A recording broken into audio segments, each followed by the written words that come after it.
Hello friends, welcome to Karunya vlogs. இன்னைக்கு நம்ம கிச்சனில் ஒரு நான்வெஜ் ரெசிபி தான் பார்க்க போகிறோம். எக் ஸ்கிராம்பிள்டு ஃப்ரைடு சிக்கன் எப்படி செய்கிறதுன்னு பார்க்கலாம் வாங்க.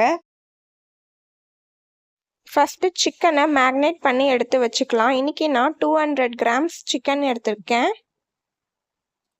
1 teaspoon chilli powder, 1/2 teaspoon pepper, 1 teaspoon தனியாத்தூள், 1 டீஸ்பூன் இஞ்சி பூண்டு பேஸ்ட், 2 டேபிள் ஸ்பூன் அரிசி மாவு,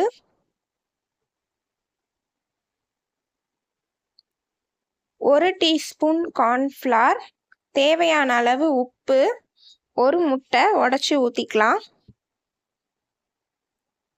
இப்போ நல்லா மிக்ஸ் பண்ணிக்கலாம். 1/2 டீஸ்பூன் மஞ்சத்தூள், 1/2 டீஸ்பூன் காஷ்மீரி சில்லி பவுடர், பாதி லெமன் பிழிஞ்சி நல்லா மிக்ஸ் பண்ணி மூடி வச்சிடலாம். ஒரு 1/2 hour நல்லா ஊறட்டும். இப்போது எண்ணெய் சூடானதும் ஃப்ரை பண்ணி எடுத்துக்கலாம் நம்ம மேக்னேட் பண்ணி வச்சுருக்க சிக்கனை.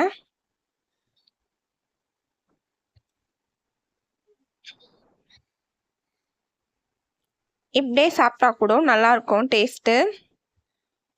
நான் உங்களுக்கு எல்லாத்தையும் ஃப்ரை பண்ணி எடுத்துகிட்டு காட்டுறேன். இப்போ நம்ம எல்லா சிக்கனையும் ஃப்ரை பண்ணி எடுத்தாச்சு. ஒரு பேனில் 2 டேபிள் ஸ்பூன் எண்ணெய் ஊற்றிக்கிறேன். எண்ணெய் சூடானதும் 5 பல் பூண்டு இந்த மாதிரி பொடியாக கட் பண்ணி ஆட் பண்ணியிருக்கேன். பூண்டு லைட்டாக செவந்ததும் 1 வெங்காயம் இந்த மாதிரி கட் பண்ணி ஆட் பண்ணிக்கலாம். 2 பச்சை மிளகாய் ஆட் பண்ணிக்கிறேன். கொஞ்சமாக கறிவேப்பிலை, பாதி குடமிளகாய் நல்லா ஃப்ரை பண்ணிக்கலாம். இப்போது 1/2 டீஸ்பூன் கரம் மசாலா, 1/2 டீஸ்பூன் மிளகாய்த்தூள், 1 முட்டை உடைச்சி ஊற்றிக்கலாம்.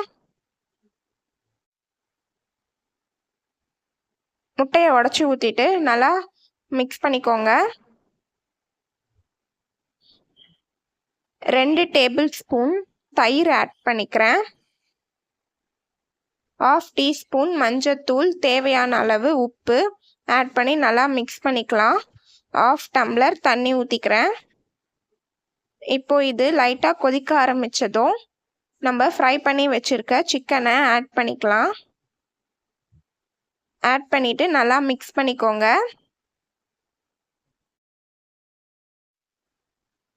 இப்போது ஸ்டவ்வை சிம்மில் வச்சுக்கோங்க. நல்லா கொதிக்க ஆரம்பிச்சிடுச்சு. ஓரளவுக்கு ட்ரை ஆனதும் ஆஃப் பண்ணிடலாம். நல்லா ஜூஸியாக இருக்கும். இப்போ நம்ம எடுத்து பிளேட்டில் வச்சுக்கலாம். Egg scrambled fried chicken ready ஆயிடுச்சு.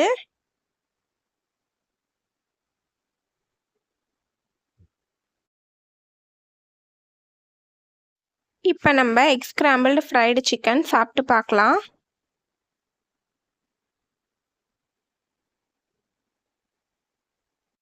எக் ஸ்கிராம்பிள்டு ஃப்ரைடு சிக்கன் சூப்பராக இருக்குது. நீங்களும் செஞ்சு பாருங்கள். செஞ்சு பார்த்துட்டு கமெண்ட் பண்ணுங்கள். உங்களுக்கு இந்த வீடியோ பிடிச்சிருந்துச்சுன்னா லைக் பண்ணுங்கள், ஷேர் பண்ணுங்கள், சப்ஸ்கிரைப் பண்ணுங்கள். பாய் பாய்.